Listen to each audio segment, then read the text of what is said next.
The thing that has made the so-called Negro in America fail more so than any other thing is your and my lack of knowledge concerning history. We know less about history than anything else. There are black people in America who have mastered the mathematical sciences, have become professors and experts in physics, are able to toss Sputnik out there in the atmosphere, out in space. They're masters in that field. We have black men who have mastered the field of medicine. We have black men who have mastered other fields. But very seldom do we have black men in America who have mastered the knowledge of history of the black man himself. Almost every statement that Commissioner Murphy makes would give you the impression that he's encouraging the police, rank-and-file policemen, that to take whatever method or measures necessary to hold the Negroes in check. He feeds the type of statistics to the white public to make them think that Harlem is a complete criminal area, that everyone is prone toward violence.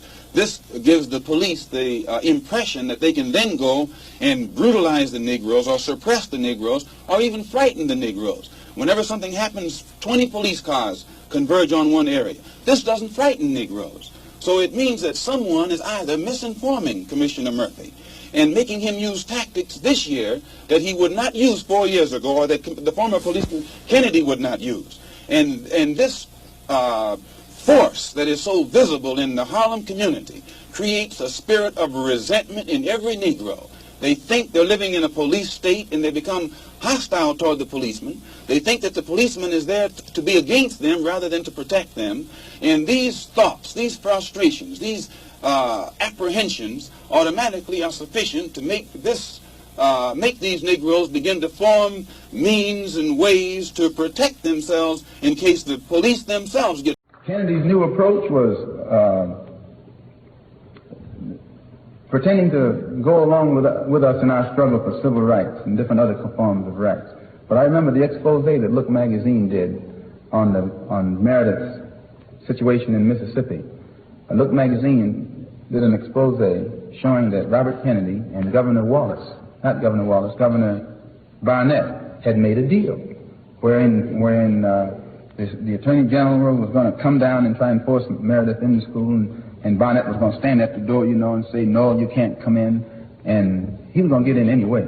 But it was all arranged in advance, and then Barnett was supposed to keep the support of the white racists because that's who he's holding up, and Kennedy would keep the support of the Negroes because that's who he'd be holding up. And I say and it was a cut and dried deal. And it's not a secret, it was written. They write about it. But now, if that's a deal and that's a deal, how many other deals do you think go down? What you think is on the level is crookeder, brothers and sisters, than a pretzel, which is most crooked. So in my conclusion, I would like to point out that the approach that was used by the administration right on up until today, even the present generation, was designed skillfully to make it appear that they were trying to solve the problem when they actually weren't. They would deal with the condition, but never the cause. They only gave us tokenism. Tokenism benefits only a few. It never benefits the masses. And the masses are the ones who have the problem, not the few. That one who benefits from tokenism, he doesn't want to be around us anyway. That's why he picks up on the token. You ever notice how some Negroes will brag, I'm the only one out there. I'm the only one on my job. Don't you hear him say that? Yeah, you ought to punch him in his... No, he's your brother. You shouldn't punch your brother. But you should really you can punch him with some words. You should, whenever you see a Negro bragging about he's the only one in this neighborhood, he's bragging. He's telling you in essence, I'm surrounded by white folks, I love them and they love me. Oh yes, and on his job, I'm the only one on my job. I've been listening to that stuff all my life. And the generation that's coming up, they're not going to be saying that. The generation that's coming up, everybody's going to look like an Uncle Tom to them. And you and I have to learn that in time so that we don't pose that image when our young generation come up and begin to look at us. The masses of our people still have bad housing, bad schooling, and inferior jobs that don't compensate with sufficient salary for them to carry on their life in this world. So that the problem for the masses has gone absolutely unsolved. And the only one for whom it has been solved or people like Whitney Young, who's supposed to be placed in the cabinet, so the rumors say. He'll be one of the first black cabinet men, and that answers where he's at. And others who have been given jobs, Carl Rowan, who was put over the USIS, who is very skillfully trying to make Africans think that the problem of the black man in this country is all solved. And this is the worst thing the white man can do to himself, is to take one of these kind of Negroes and ask him, how do your people feel, boy? And he's going to tell that man that we are satisfied. And that's what they do, brothers and sisters. So they get behind the door and tell the white man we're satisfied. Just keep me up here in front of them, boss, and I'll keep him behind you. That's what they talk when they ain't behind closed doors. Because see, the white man doesn't go along with anybody who's not for him. He doesn't care whether you're for right or wrong. He wants to know, are you for him? And if you're for him, he doesn't care what else you're for, as long as you're for him. Then he puts you up over the Negro community. You become the spokesman. And in your struggle, it's like standing on a revolver anywhere. You run faster and faster, and the wheel just goes faster and faster. You never leave the spot that you're standing in. So it is very important for you and me to see that the only way that our problem is going to be solved, it has to be with a solution that will benefit the masses, not these upper class, so-called upper class. Actually, there's no such thing as an upper class Negro, because he gets the same hell as the other class Negro. All of them get the same hell, which is one of the things that's good about this racist system. It makes us all one.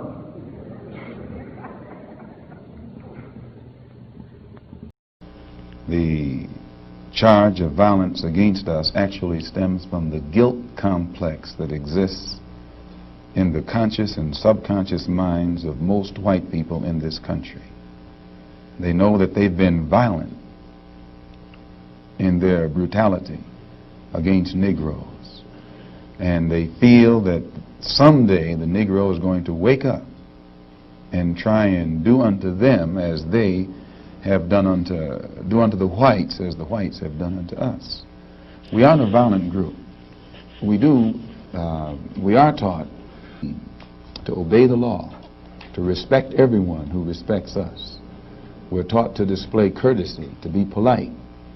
But we're also taught that at any time anyone in any way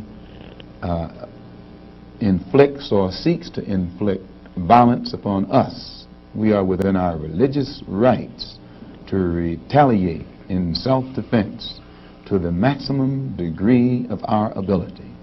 We never initiate any violence upon anyone, but if anyone attacks us, we reserve the right to defend ourselves.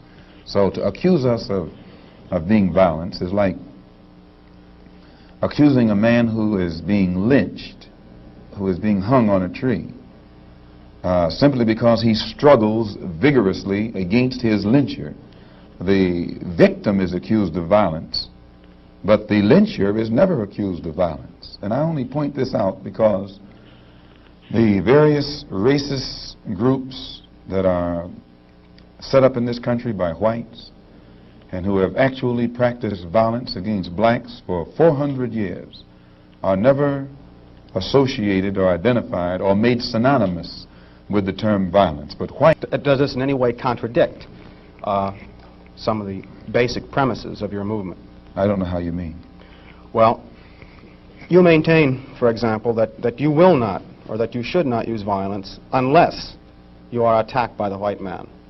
And I think we can note in the last several years, certainly, dozens and dozens and dozens of instances in which Negroes have been attacked, killed in some instances. You mean in these demonstrations? These demonstrations and the bombings, for example, recently in Birmingham, where they killed 4 little Negro girls.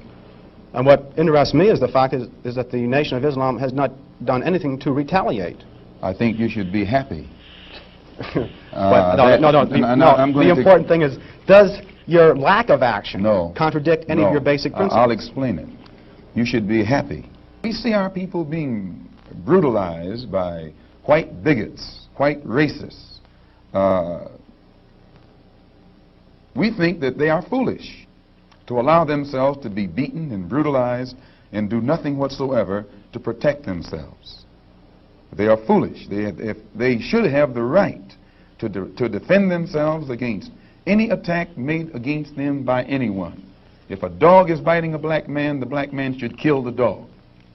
Whether the dog is a police dog, a hound dog, or any kind of dog. If a dog is sick on a black man, when that black man is doing nothing but trying to take advantage of what the government says is supposed to be his, then that black man should kill that dog, or any two-legged dog who sicks the dog on him. Should other black men help that particular person who was attacked? I think you'll find, sir, that there will come a time when black people wake up and become intellectually independent enough to think for themselves, as other humans are intellectually independent enough to think for themselves. Then the black man will think like a black man, and he will feel for other black people. And this new thinking and feeling will... Minister X, you have described the Muslim movement as a religious organization, and you've said that there are a great many misconceptions about your attitudes and stated views. Could we press for a very simple answer to one question? Do you hate all white people? I don't think it's a fair question. The white man doesn't even come into my attitude. Mr. Muhammad teaches us to love our own kind and let the white man take care of himself.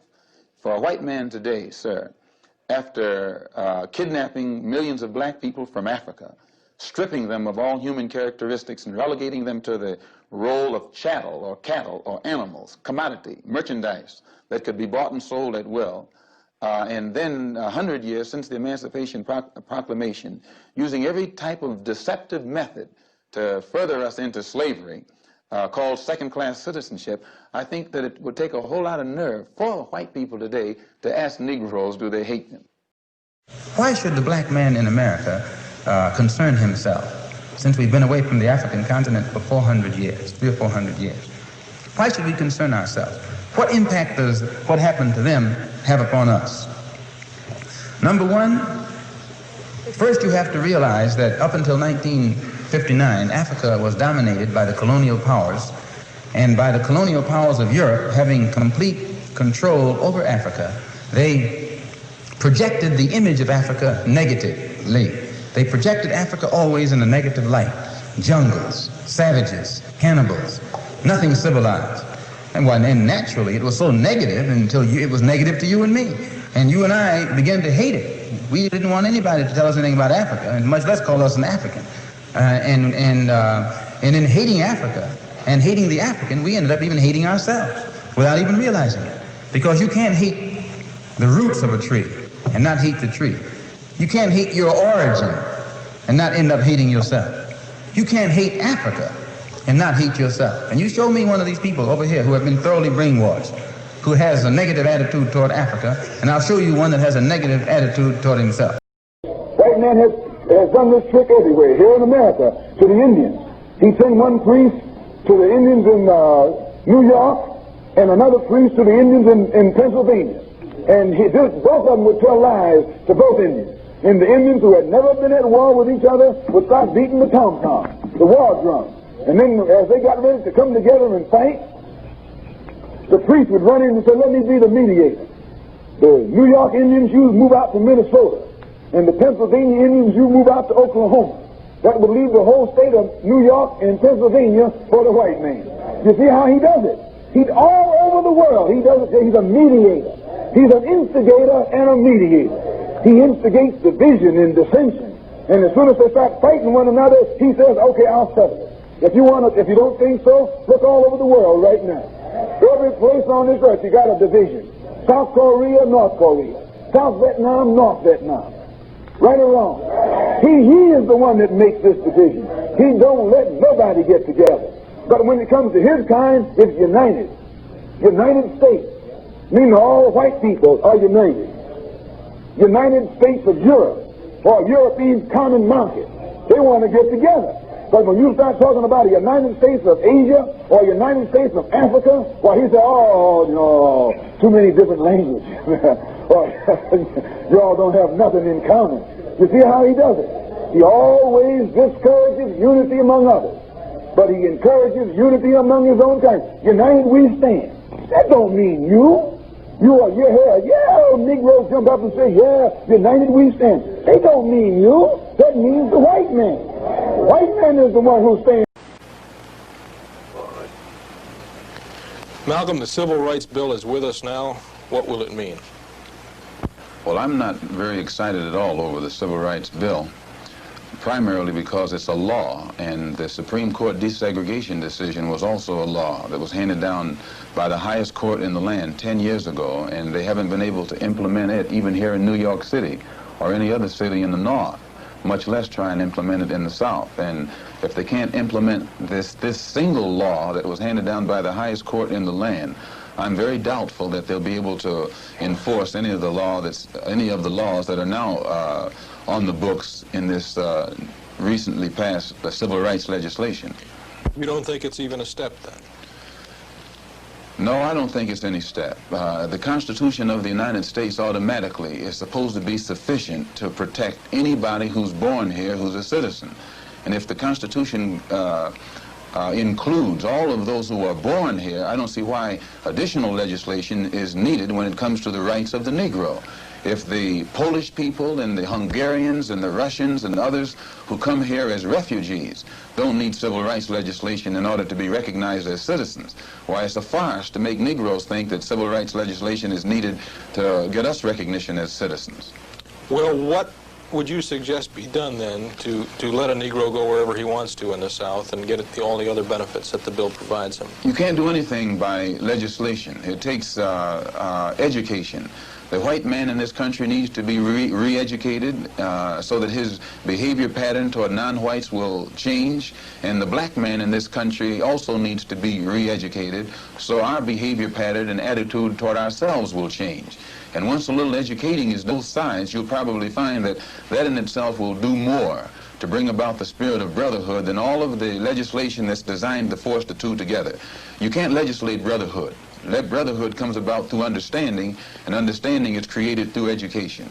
Now, Malcolm, on one side you're talking about brotherhood and education, and on the other side you're talking about guerrilla movements in the South.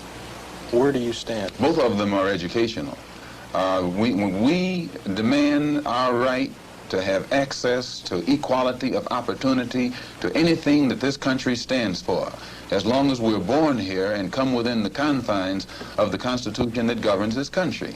Now, in line with that, we feel that we have the right to defend ourselves whenever we take measures to participate as citizens and unlawful elements like the Ku Klux Klan get in our way. We think the two positions are consistent. In fact, one complements the other.